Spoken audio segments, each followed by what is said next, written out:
Elizabeth Short alias Black Dahlia baru berusia 22 tahun ketika dia dibunuh secara brutal di Los Angeles pada 15 Januari 1947.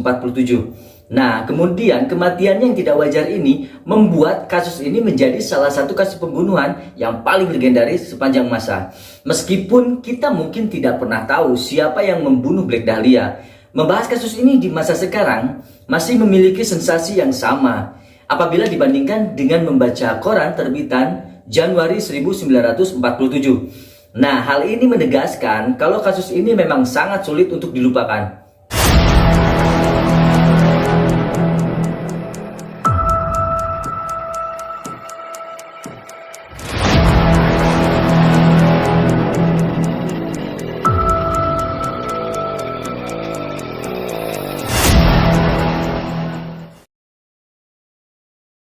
Hello guys, welcome back to the office of Satpam Detective. Bersama saya Kang Heru Gunawan yang akan selalu mengupas dan mengulas sebuah kisah dan kasus dengan tegas dan lugas.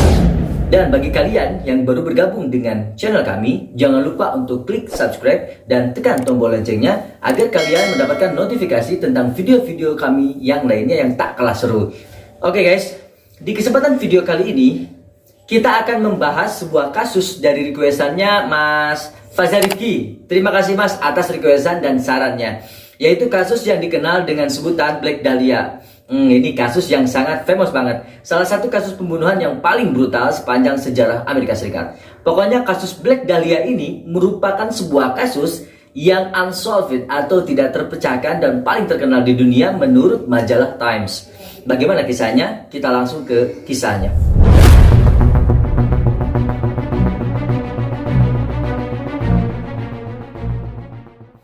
Elizabeth Short atau lebih dikenal sebagai Black Dahlia lahir pada tanggal 29 Juli 1924 di Boston. Dia merupakan sosok artis Amerika Serikat setelah dia dibunuh secara brutal di umurnya yang ke-22 tahun. Nah, Short menghabiskan masa kecilnya tuh di Medford dan Florida sebelum akhirnya dia tuh pindah ke California tempat ayahnya tinggal. Secara umum sih diyakini bahwa Short adalah seorang yang bercita-cita tinggi. Meskipun dia belum pernah membintangi film apapun atau acara besar apapun selama berkarir di Los Angeles. Ironisnya, nama populernya The Black Dahlia baru akan dia dapatkan pasca kematiannya. Nama aslinya itu diberikan oleh penggemarnya yang menamainya berdasarkan sebuah film misteri pembunuhan noir, The Blue Dahlia, yang dirilis pada April 1946. Sangat sedikit sejarah yang ditulis oleh Elizabeth Short pada masa dia hidup. Namun kematiannya meninggalkan begitu banyak misteri ini yang malah menjadikan dirinya itu sangat populer karena kasus ini ya.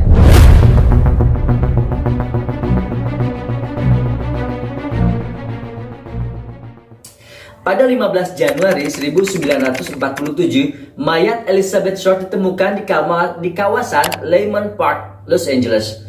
Orang pertama yang melaporkan pemandangan mengerikan itu adalah seorang ibu-ibu yang keluar jalan-jalan di pagi hari bersama anaknya nih ceritanya. Nah, menurut wanita itu, cara tubuh Short berpose membuatnya berpikir bahwa mayat itu adalah manekin atau boneka kayu gitulah.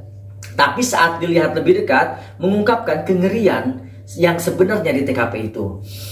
Tubuh itu ditemukan telah terbelah dua di pinggang dan benar-benar kehabisan darah. Beberapa organnya seperti usus telah dikeluarkan guys dari tempatnya secara rapi. Jadi emang udah diatur gitu ya.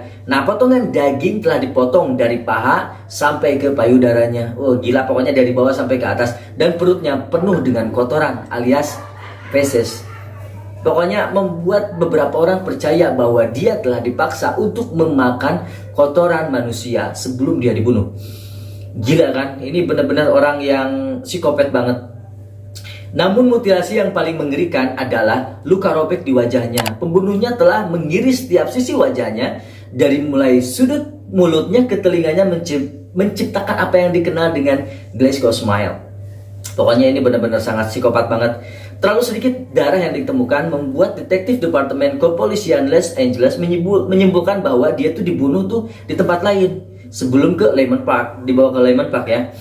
Di dekat tubuhnya, detektif menemukan tuh jejak tumit dan karung semen dengan bekas darah yang mungkin digunakan untuk mengangkut tubuhnya ke taman kosong tersebut, guys.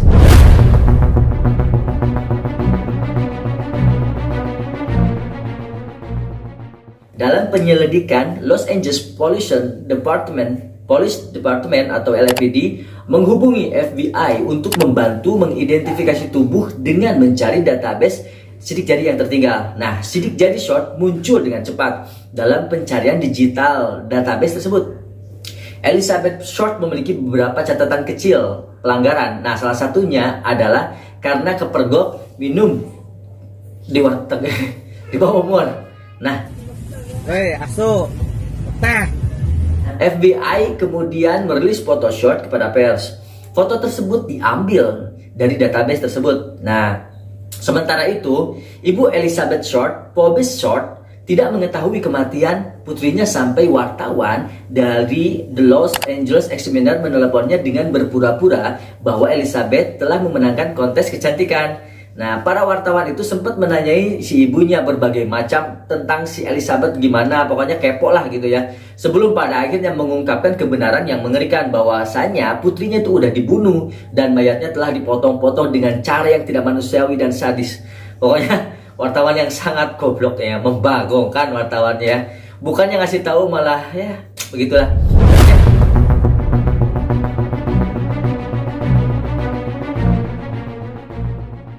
Elizabeth Short bukanlah sosok artis ternama kala itu karena dia masih berada di awal karir dan kematiannya ibarat sebuah ladang berita oleh para media. Karena sulitnya memberitakan pencapaian Elizabeth Short secara teknis, memang Elizabeth Short tidak memiliki catatan apapun dalam masa karirnya itu. Para media memilih mengeksplorasi informasi yang kurang pantas dari Elizabeth Short. Orang-orang mulai mencapnya sebagai seorang perempuan murahan. Sebuah berita bahkan berbunyi korban ini mengenal setidaknya 50 pria pada saat kematiannya dan setidaknya 25 pria telah terlibat bersamanya dalam 60 hari sebelum kematiannya. Dan dia juga dikenal sebagai penggoda pria alias pelakor. Hati-hati pelakor. Sejak pemberitaan beruntun itu, istilah The Black Dahlia sering muncul. Nah, hal ini dikarenakan beberapa foto dan perbincangan orang yang sering melihat Elizabeth Short sering menggunakan pakaian hitam saat dia masih hidup. Nama Black Dahlia adalah referensi dari film The Blue Dahlia yang keluar pada tahun-tahun yang sama. Beberapa orang menyebarkan desas-desus palsu bahwa Short adalah seorang pelacur, sementara yang lain tanpa dasar mengklaim bahwa Elizabeth suka menggoda pria karena dia adalah seorang lesbian. Pokoknya beritanya itu udah ngawur bergulirnya ke sana kemari ya. Nah, menambahkan bumbu dalam cerita-cerita pasca kematiannya, Short bahkan dicap sebagai artis ke Hollywood pasca kematiannya karena saking terkenalnya cerita tentang Black Dahlia ini. Nah, meskipun begitu, seterkenal apapun kasusnya, pihak berwenang nyatanya masih mengalami kesulitan besar untuk mencari tahu siapakah dalang di balik pembunuhan ini. Terlebih lagi, tip tentang kasus ini terkadang langsung diberikan kepada media-media tanpa mewakili kepolisian terlebih dahulu. Hal tersebut mempersulit polisi untuk menghalau setiap pemberitaan hiperbolis yang datang karena kasus The Black Dahlia ini. Pokoknya udah bergulirnya udah liar banget lah nih kasus.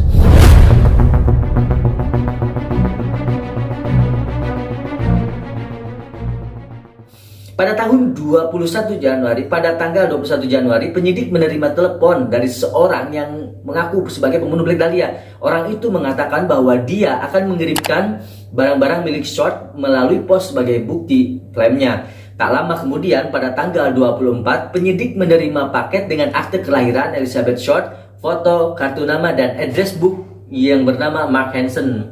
Nah, tolong diingat ya, Mark Hansen. Mark.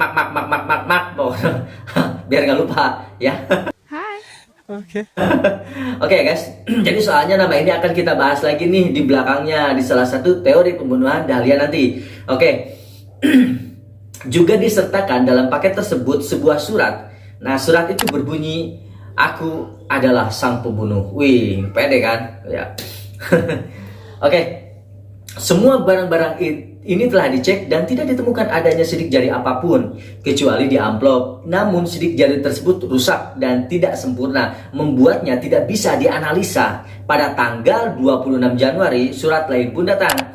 Kali ini orang tersebut menuliskan dalam suratnya, aku sudah memutuskan bahwa Rabu 29 Januari pukul 10 pagi aku akan menyerahkan diri. Tertanda pembunuh Black Dahlia. Anjir.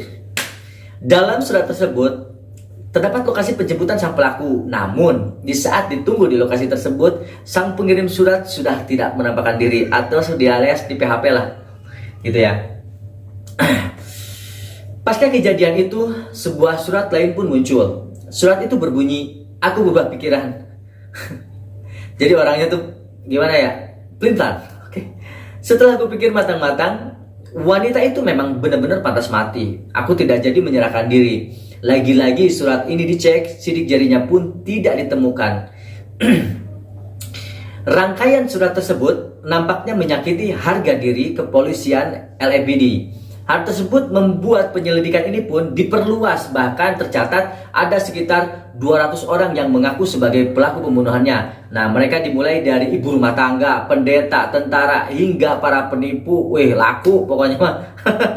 Oke. Pada satu titik, LAPD bahkan sempat memiliki 750 penyelidik dalam kasus tersebut, mewawancarai lebih dari 150 orang tersangka potensial. Sayangnya segala hal tersebut gagal untuk mendatangkan orang yang bertanggung jawab secara benar karena terkendala kurangnya bukti. Pada akhirnya, kasus panas ini pun ya berubah menjadi dingin dan sia-sia. Banyak orang yang berasumsi bahwa pembunuhan Black Dahlia adalah akibat dari kencan yang salah, atau bahwa Short bertemu dengan orang asing yang jahat pada larut malam ketika dia pulang sendirian. In the way, penyelidikan kasus ini pun kemudian ditunda sampai bukti baru yang didatangkan. Sampai ya ada bukti baru lah gitu.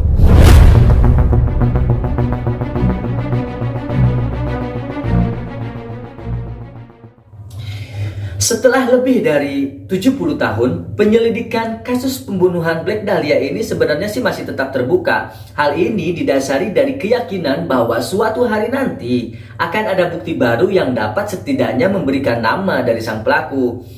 Nah, dalam masa penantian yang panjang itu, beberapa teori menarik sempat bermunculan untuk menjelaskan kemungkinan tentang identitas pelaku ini nih. Ada seorang pria yang mengira ayahnya adalah seorang pembunuh Elizabeth Short ini pada tahun 1999, yaitu Steve Holder, seorang detektif LAPD yang saat itu sudah pensiun. Ia sedang memeriksa barang-barang milik ayahnya setelah ayahnya meninggal dunia di tahun itu. Dalam pemeriksaan itu, Steve Holder melihat dua foto seorang wanita yang sangat mirip dengan Elizabeth Short. Setelah menemukan gambar-gambar yang janggal ini, Holder mulai menggunakan keterampilan yang diperolehnya sebagai polisi untuk menyelidiki almarhum ayahnya sendiri. Holder memeriksa arsip surat kabar dan wawancara saksi dari kasus tersebut, dan bahkan mengajukan Freedom of Information Act untuk mendapatkan file FBI tentang pembunuhan Black Dahlia. Dia juga membayar seorang ahli tulisan tangan yang membandingkan contoh tulisan ayahnya dengan tulisan di beberapa catatan yang dikirim ke pers dari tersangka pembunuhan waktu dulu. Nah, analis itu menemukan kemungkinan kuat bahwa tulisan tangan ayahnya sangat cocok, meskipun hasilnya tidak konklusif atau masih bisa diperdebatkan. Inilah yang membuat teori ini mengerikan. Foto-foto TKP Black Dahlia menunjukkan bahwa tubuh Short telah dipotong dengan cara yang konsisten dan hemicorporectomy, atau sebuah prosedur medis yang mengiris tubuh di bawah tulang belakang, pokoknya sempurna lah. Ayah Holder adalah seorang dokter dan dia diketahui menghadiri sekolah kedokteran ketika prosedur ini diajarkan pada tahun 1930-an. Selain itu, Holder sempat mencari arsip ayahnya di UCLA, University of California, dan menemukan sebuah stop map yang berisi tanda terima untuk pembayaran renovasi rumah masa kecilnya. Dalam stop map itu juga ditemukan sebuah kwitansi untuk pembelian beberapa karung semen besar yang bertanggal pembelian beberapa hari sebelum ditemukan mayat Elizabeth Short. Merek semennya pun sama dan merek semennya sama dengan kantong semen yang ditemukan mayat, juga ukurannya juga sama. Jadi udah nggak salah lagi nih ceritanya. Pasca penemuan ini, Holder menjadi 100% yakin kalau ayahnya adalah pelaku pembunuhan Black Dahlia. Bahkan, karena banyak petugas polisi yang awalnya menangani kasus ini sudah banyak yang meninggal, dia dengan hati-hati merekonstruksi percakapan yang dilakukan para petugas itu tentang kasus tersebut. Sayangnya karena ayahnya sudah meninggal, teori ini tidak dapat ditindaklanjuti. Pada akhirnya, yang bisa dia lakukan hanyalah menuangkan teori ini ke dalam sebuah buku yang berjudul Black Dahlia Avenger, The True Story, yang kemudian terbit pada tahun 2003.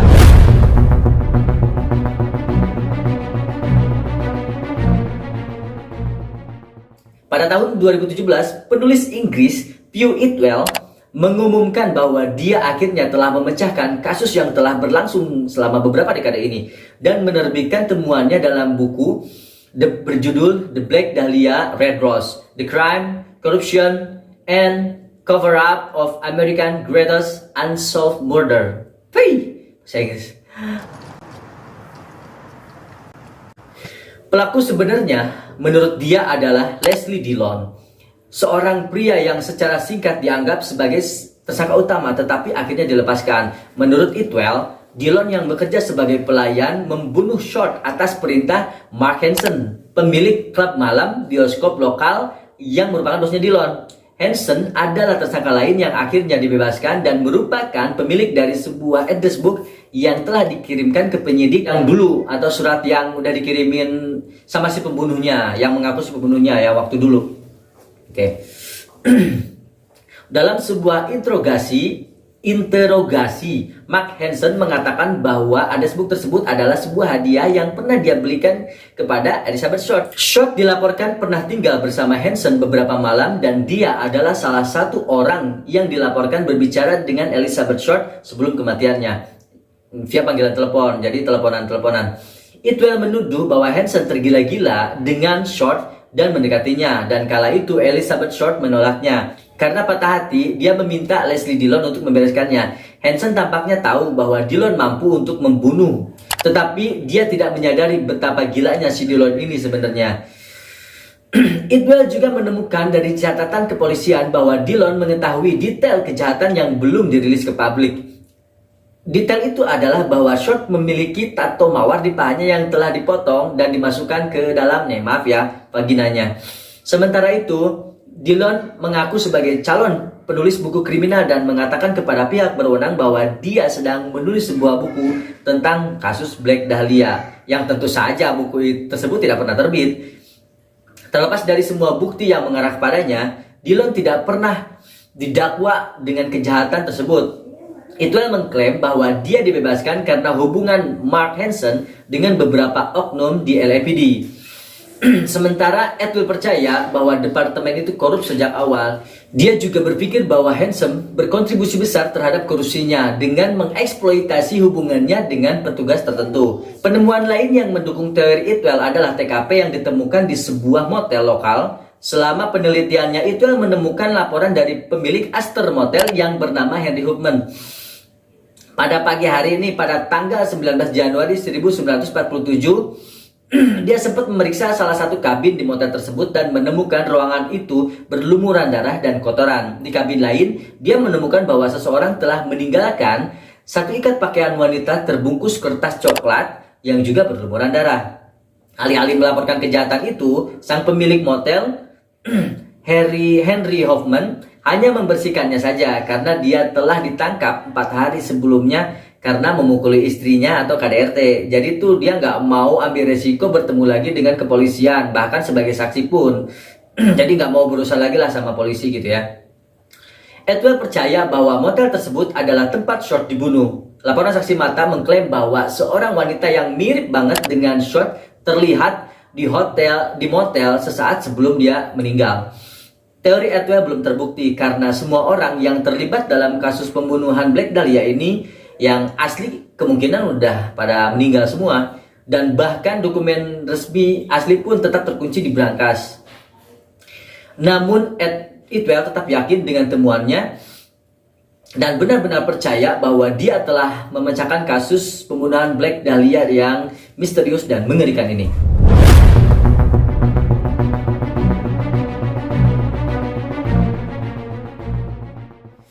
Meskipun kita masih belum tahu pasti siapa yang membunuh Black Dahlia, teori-teori terbaru ini menyajikan pembahasan yang menarik. Teori-teori tadi adalah sebuah fakta alternatif yang secara resmi belum diklaim oleh pihak berwajib sebagai sebuah penjelasan yang benar. Selebihnya, pembunuhan Black Dahlia masih menjadi sebuah misteri yang akan terus diperbincangkan oleh para pecinta misteri. Terlepas dari beberapa banyaknya teori-teori yang keluar kemudian. Pembunuhan Short dicatat sebagai salah satu kasus pembunuhan paling brutal dalam sejarah Amerika. Bahkan majalah Times menuliskan sebagai kasus unsolved yang paling terkenal di dunia. Oke guys, begitulah data dan fakta dari kasus Black Dahlia. Sebuah kasus pembunuhan yang sangat brutal, keji dan tak beradab yang belum terpecahkan sampai sekarang. Bagaimana menurut kalian tentang kasus ini? Apa kalian punya teori kalian sendiri? Nah, silakan di komen ya. Oke guys, mungkin cukup sekian untuk video kali ini. Semoga dapat diterima apa adanya dan jangan pernah lupa subscribe ya. Jangan lupa untuk menonton video-video kami lainnya dan ditunggu video kami selanjutnya. Saya Ber Gunawan undur diri dan tetap waspada.